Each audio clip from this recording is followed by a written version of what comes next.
ವಿರೋಧ ಪಕ್ಷದ ನಾರಾಯಣಸ್ವಾಮಿ ಅವರಿಗೆ ಕೂಡ ನಾನು ಫೋನ್ ಮಾಡಿದ್ದೆ. 7:54ಕ್ಕೆ ರವಿಕುಮಾರ್ ಕೂಡ ಶಶಿತಕರ್ ಅವರು ಕೂಡ ನಾನು ಕರೆದಿದ್ದೆ. ಇಲ್ಲಿವರೆಗೂ ಈ ಸಭೆಗೆ ಬರಲ್ಲ ಅಂತ ಯಾರು ಕೂಡ ನಮಗೂ ಫೋನು ಮಾಡಲಿಲ್ಲ.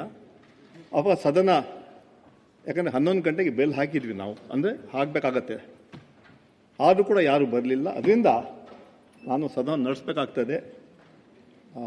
ನಮ್ಮ ಆಡಳಿತ ಪಕ್ಷ ಸದಸ್ಯರು ಕೂಡ ನಮ್ಮ ಹಕ್ಕಿಗೆ ಚ್ಯುತಿ ಬರ್ತಾ ಇದೆ, ನಮ್ಮ ಪ್ರಶ್ನೆಗಳಿಗೆ ನಮ್ಮ ಕ್ವಾಲಿಫಿಕೇಷನ್ಗಳಿಗೆ ಮಾತಾಡೋಕ್ಕೆ ಅವಕಾಶ ಮಾಡಿಕೊಡ್ತಾ ಇಲ್ಲ ಅಂತ ಕೂಡ ಅವರು ಒಂದು ಮನವಿ, ಒಂದು ಪಿಟಿಷನ್ ಕೂಡ ಕೊಟ್ಟಿದ್ದಾರೆ. ಆದರೆ ನಾವು ಸದಾ ನಡೆಸಬೇಕಾಗ್ತದೆ. ಅದರಿಂದ ನಾನೀಗ ಕ್ವಶನ್ಸ್ ತಗೊಳ್ತಾ ಇದ್ದೀನಿ. ಈಗ ಅದು ಮುಂಚೆ ಏನಾದರೂ ಸಭಾನಾಯಕನ ಹೇಳ್ಬೇಕಂತ ಹೇಳಿದ್ರೆ ಹೇಳ್ಬೋದು.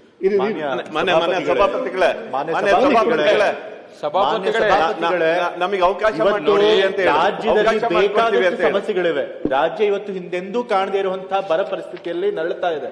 ಇವತ್ತು ಜನರು ಬರ ಪರಿಸ್ಥಿತಿಯಿಂದ ತತ್ತರಿಸಿ ಹೋಗಿದ್ದಾರೆ. ಕುಡಿಯ ನೀರಿನ ಸಮಸ್ಯೆ ಎಲ್ಲ ಕಡೆ ಜಾಸ್ತಿ ಆಗ್ತಾ ಇದೆ. ಅದ್ರ ಬಗ್ಗೆ ಚರ್ಚೆ ಮಾಡಬೇಕು. ಶಿಕ್ಷಣ ಕ್ಷೇತ್ರದಲ್ಲಿ ಬಹಳಷ್ಟು ಸಮಸ್ಯೆಗಳಿವೆ.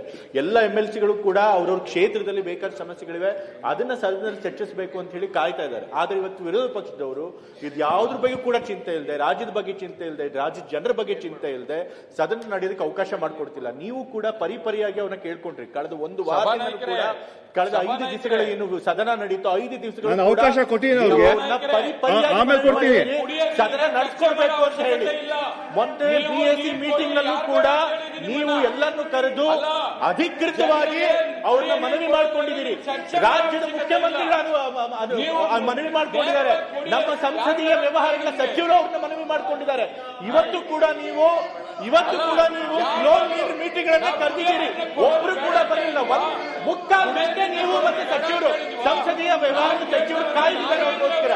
ಬೆಳಗ್ಗೆ ಖುದ್ದಾಗಿ ನೀವು ವಿರೋಧ ಪಕ್ಷದ ನಾಯಕರಿಗೆ ಫೋನ್ ಇಟ್ಟಿದ್ದೀರಾ, ಅವ್ರಿಗೆ ವಿನಂತಿ ಮಾಡ್ಕೊಂಡಿದ್ದೀರಾ, ಬನ್ನಿ ಅಟೆಂಡ್ ಮಾಡಿ ಚರ್ಚೆ ಮಾಡೋಣ ಅಂತ ಹೇಳಿ. ಆದ್ರೆ ಯಾವ್ದ್ರ ಬಗ್ಗೆ ಪರಿವೇ ಇಲ್ಲ. ಅವ್ರಿಗೆ ಸದನ ನಡಿಬೇಕಾಗಿಲ್ಲ, ಜನರ ಸಮಸ್ಯೆಗಳ ಬಗ್ಗೆ ಚರ್ಚೆ ಮಾಡಬೇಕಾಗಿಲ್ಲ, ಬರೀ ರಾಜಕೀಯ ಮಾಡಬೇಕು.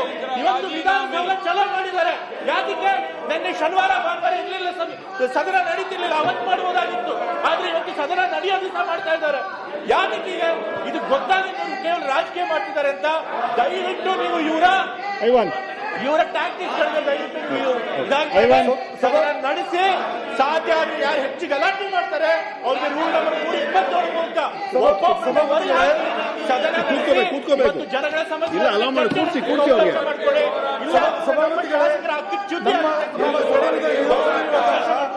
ನಮ್ಮ ಸದನದ ನಿಯಮಾವಳಿ ಪ್ರಕಾರ 327 ಸದಸ್ಯರು ಕೆಲಕಾಲ ಸದನದಿಂದ ಬರದಂತೆ ತಡೆ ಹಿಡಿಯುವುದು.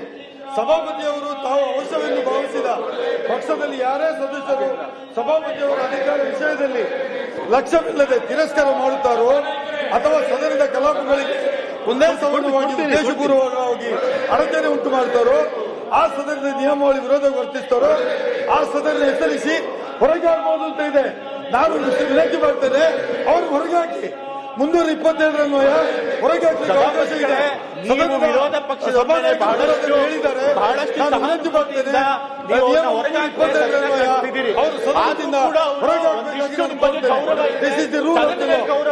ಪ್ರತಿಭಟನೆ ಮಾಡ್ತಾನೆ ಇದ್ದಾರೆ. ನೀವು ಯಾವುದೇ ವಸ್ತುಗಳು ತರಬಾರ್ದು, ಪ್ಲೆಕಾರ್ಡ್ ತರಬಾರ್ದು ಅಂತ ಹೇಳಿದ್ರು ಕೂಡ ಪ್ಲೆಕಾರ್ಡ್ ತಂದು ನಿಯಮ ಉಲ್ಲಂಘನೆ ಮಾಡ್ತಾನೆ ಇದ್ದಾರೆ. ದಯವಿಟ್ಟು ನೀವು ಅವ್ರಿಗೆ ಅವಕಾಶ ಮಾಡಿಕೊಡ್ಬೇಡಿ.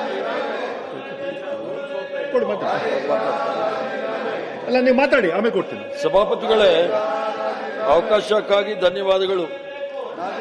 ನಾವು ಈ ಸದನಕ್ಕೆ ಬರೋ ಮೂಲ ಉದ್ದೇಶ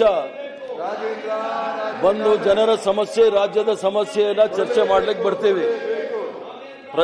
ಪ್ರಜಾಪ್ರಭುತ್ವ ಅಂದರೆ ಕೇವಲ ಚುನಾವಣೆಗಳಲ್ಲಿ ಗೆದ್ದು ಸರ್ಕಾರ ಮಾಡೋದು ಅಥವಾ ವಿರೋಧ ಪಕ್ಷದಲ್ಲಿ ಕೂತ್ಕೊಳ್ಳೋದೇ ಅಲ್ಲ. ಪ್ರಜಾಪ್ರಭುತ್ವದ ನಿಜವಾದ ಅರ್ಥ ಅಂದ್ರೆ ಮುಕ್ತವಾದ ಚರ್ಚೆ ಆಗಬೇಕು, ವಿಚಾರ ವಿಮರ್ಶೆ ಆಗಬೇಕು, ಭಿನ್ನಾಭಿಪ್ರಾಯಗಳಿಗೆ ಗೌರವ ಮತ್ತು ಎಲ್ಲರ ಅಭಿಪ್ರಾಯಗಳನ್ನು ಆಲಿಸಿ ಸಮಗ್ರ ನಿರ್ಧಾರಗಳನ್ನು ತೆಗೆದುಕೊಳ್ಬೇಕು ಅನ್ನೋದೇ ಪ್ರಜಾಪ್ರಭುತ್ವದ ಆಶಯಗಳು. ಚರ್ಚೆ ನಮ್ಮನ್ನ ವಿಭಜಿಸೋದಿಲ್ಲ. ಸರಿಯಾದ ದಾರಿಯನ್ನು ಕಂಡುಕೊಳ್ಳುವುದಕ್ಕಾಗಿ ವಿಚಾರ ವಿಮರ್ಶೆ ಸಂಘರ್ಷಕ್ಕೆ ಅಲ್ಲ, ಸತ್ಯವನ್ನು ಅರಿಯುವುದಕ್ಕಾಗಿ ನಿರ್ಧಾರ ಯಾರೊಬ್ಬರದಾಗಿರದೆ ಸಾಮೂಹಿಕ ಚಿಂತನೆಯ ಫಲವಾಗಿರಬೇಕು. ನಾವು ಭಿನ್ನಾಭಿಪ್ರಾಯಗಳಿಗೆ ಭಯ ಬೀಳಬಾರದು. ಭಿನ್ನಾಭಿಪ್ರಾಯವೇ ಪ್ರಜಾಪ್ರಭುತ್ವದ ಜೀವಾಳ. ಅದರ ಭಿನ್ನಾಭಿಪ್ರಾಯದ ನಂತರವೂ ಒಗ್ಗಟ್ಟಿನಿಂದ ನಿರ್ಧಾರವನ್ನು ತೆಗೆದುಕೊಳ್ತಕ್ಕಂಥದ್ದೇ ಅನುಷ್ಠಾನಕ್ಕೆಗೊಳಿಸುವ ಮನೋಭಾವ ನಮ್ಮಲ್ಲಿ ಇರಬೇಕು. ಚರ್ಚೆ ಇಲ್ಲದ ನಿರ್ಧಾರ ಏಕಪಕ್ಷೀಯವಾಗಬಾರದು. ವಿಚಾರ ವಿಮರ್ಶೆ ಇಲ್ಲದ ನಿರ್ಧಾರ ಅಪೂರ್ಣವಾಗಬಾರದು. ಆದರೆ ಮುಕ್ತ ಚರ್ಚೆ ಮತ್ತು ಆಳವಾದ ವಿಚಾರ ವಿಮರ್ಶೆಯ ನಂತರ ಕೈಗೊಳ್ಳುವ ನಿರ್ಧಾರ ಹೆಚ್ಚು ಪರಿಣಾಮಕಾರಿ, ಜವಾಬ್ದಾರಿಯುತವಾಗಿರ್ತದೆ ಅನ್ನೋದು ಮಾತು. ಆದ್ದರಿಂದ ಪ್ರಜಾಪ್ರಭುತ್ವವನ್ನು ಮತ್ತಷ್ಟು ಬಲಪಡಿಸಲು ಚರ್ಚೆ, ವಿಚಾರ ವಿಮರ್ಶೆ, ನಿರ್ಧಾರ, ಅನುಷ್ಠಾನ ಎಂಬ 4 ಹಂತಗಳನ್ನು ನಾವು ಪಾಲಿಸಬೇಕಾಗ್ತದೆ. ಇವ್ರಿಗೇನಾದ್ರೂ ಗಂಭೀರವಾದ ವಿಚಾರಗಳಿದ್ದರೆ, ಯಾರಾದರೂ ಅಪರಾಧಿಗಳಿದ್ದರೆ ಅಥವಾ ಭ್ರಷ್ಟಾಚಾರದಲ್ಲಿದ್ದರೆ ಅದನ್ನ ಒಂದು ನೋಟಿಸ್ ಕೊಟ್ಟು ಕೂಲಂಕುಷವಾಗಿ ಚರ್ಚೆ ಮಾಡೋಣ, ವಿಮರ್ಶೆ ಮಾಡೋಣ. ತಪ್ಪಿತಸ್ಥರಿಗೆ ಶಿಕ್ಷೆ ಆಗಬೇಕು, ಅದು ನಾವು ಸಹ ಒಪ್ತೀವಿ. ಚರ್ಚೆ ಆಗದೆ, ಯಾವುದೇ ರೀತಿಯ ಒಂದು ನೋಟಿಸ್ ಕೊಡದೆ ಚರ್ಚೆ ಆಗಬೇಕು ಅಂತ ಇಲ್ಲ ಸಲ್ಲದ ಆರೋಪ ಮಾಡ್ಲಿಕ್ಕೆ ಸಾಧ್ಯ ಇಲ್ಲ. ಈ ಸದನದ ಗೌರವವನ್ನು ಕಾಪಾಡ್ತಕ್ಕಂಥದ್ದು ನಮ್ಮೆಲ್ಲರ ಜವಾಬ್ದಾರಿ. ಇದು ಚಿಂತಕರ ಚಾವಡಿ ಅಂತ ಹೇಳಿಸ್ಕೊಂಡಿರ್ತಕ್ಕಂಥವ್ರು, ಹಿರಿಯರ ಮನೆ ಅಂತ ಹೇಳಿಸ್ಕೊಂಡಿರ್ತಕ್ಕಂಥವ್ರು.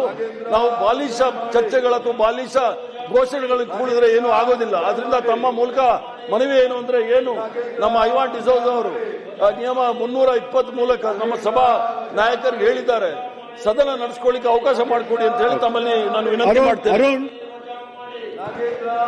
ನೋಡಿ, ನೀವು ಮಾತಾಡ್ಬೇಕಂದ್ರೆ ಅವರೆಲ್ಲ ಕೂತ್ಕೋಬೇಕು. ಅರುಣ್, ನೀವು ಮಾತಾಡ್ಬೇಕಂತ ಹೇಳಿದ್ರೆ ನಿಮ್ಮವರು ಸ್ಲೋಗನ್ ಸ್ಟಾಪ್ ಮಾಡಕ್ ಹೇಳಿ. ಅಲ್ಲ, ಇಲ್ಲ ನನ್ನ ಅವಕಾಶ ಕೊಡ, ಏನ್ ಪ್ರಯೋಜನ ಹೇಳಿ? ನೀವು ನಿಂತ್ಕೊಂಡು ಸ್ಲೋಗನ್ ಹಾಕ್ತೀರಾ, ಮಾತಾಡ್ಬೇಕಂತ ಹೇಳ್ತೀರಾ, ನಡೆಯಕ್ಕೂ ಸಭಾನಾಯಕರೇ ಕೂತ್ಕೊಳ್ಳಿ. ನೀವು ಸ್ಲೋಗನ್ ಹಾಕ್ತೀರಾ, ಮಾತಾಡೋಕೆ ಅವಕಾಶ ಮಾಡಿ ಕೇಳ್ತೀರಾ? ಆಗಲ್ಲ. ನಾನು 6ನೇ ದಿನ ಕೇಳ್ತಾ ಇದ್ದೀನಿ, ಕೈ ಮುಗಿದು ಕೇಳ್ತೀನಿ, ದಯವಿಟ್ಟು ಕೂತ್ಕೊಂಡು ಸದನ ನಡೆಯಕ್ಕೆ ಅವಕಾಶ ಮಾಡಿಕೊಡಿ. ನೀವೆಲ್ಲ ಪ್ರಶ್ನೆಗಳು ಬಂದಿದೆ, ಕಾಲಿಂಗ್ ಅಟೆನ್ಷನ್ ಕೂಡ ಇದೆ. ಯಾಕೆ ಹಠ ಮಾಡ್ತಾ ಇದ್ದೀರಾ? ಯಾಕೆ ಅರ್ಥ ಆಗ್ತಾ ಇಲ್ಲ? ಬೆಳಿಗ್ಗೆ ಸಭೆ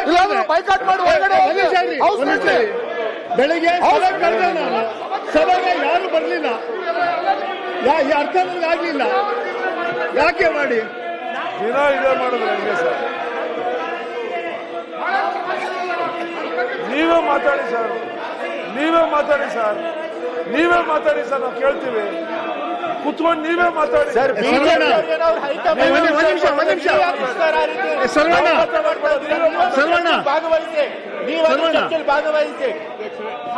ಸರ್ವಣ್ಣ ಮಾತಾಡಿ. ನೀವು ಮಾತಾಡ್ಬೇಕಂದ್ರೆ ಸುಮ್ಮನೆ ಕೂತ್ಕೋಬೇಕು.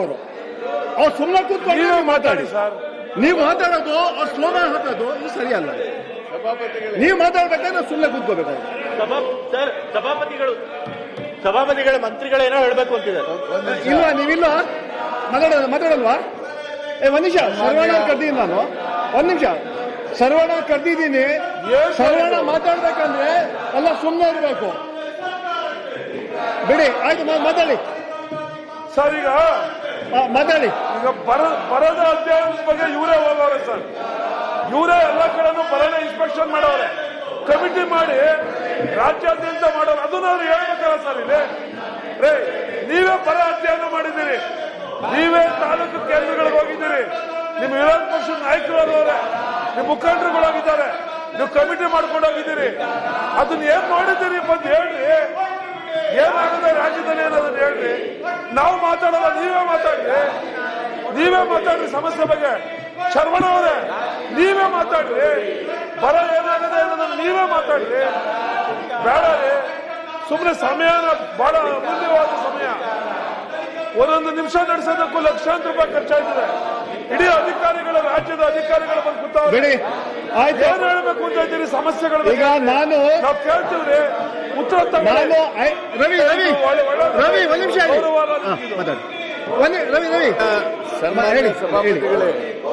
ರಾಯರೆಡ್ಡಿ ಅವರು ಸದನ ಹೇಗೆ ನಡ್ಕೊಳ್ಬೇಕು ಅನ್ನೋದ್ರ ಬಗ್ಗೆ ಸಭಾಪತಿಗಳು ತಾವು ಸ್ಪಷ್ಟವಾಗಿ ಎಲ್ಲ ಸದಸ್ಯರಿಗೆ ಮೀಟಿಂಗ್ ಕರೆದಿದ್ದೀವಿ. ಒಂದು ಮಾತನ್ನ ನಾನು ಹೇಳಲೇಬೇಕು. ತಾವೆಲ್ಲರಿಗೂ ಕೈ ಮುಗಿದ್ರಿ, ನಮಗೆ ಬಹಳ ನೋವಾಗ್ತದೆ ಈ ಮಾತು. ಏನಾದ್ರೂ ಗೌರವ ಬೇಡವಾ? ಸಭಾಪತಿಗಳು ಕೈ ಮುಗಿದು ಸದನ ನಡೆಸ್ರಿ ಅಂತ ಕೇಳ್ತಾರಂದ್ರೆ ಅವ್ರಿಗೆ ಅದ್ರ ಬಗ್ಗೆ ಸ್ವಲ್ಪನೂ ಕಾಳಜಿ ಇಲ್ಲ, ಸ್ವಲ್ಪನೂ ಗೌರವ ಇಲ್ಲ ಅಂದ್ರೆ ಬಹಳ ನನಗೆ ಅವ್ರ ಬಗ್ಗೆ ಬಹಳ ಕೆಟ್ಟ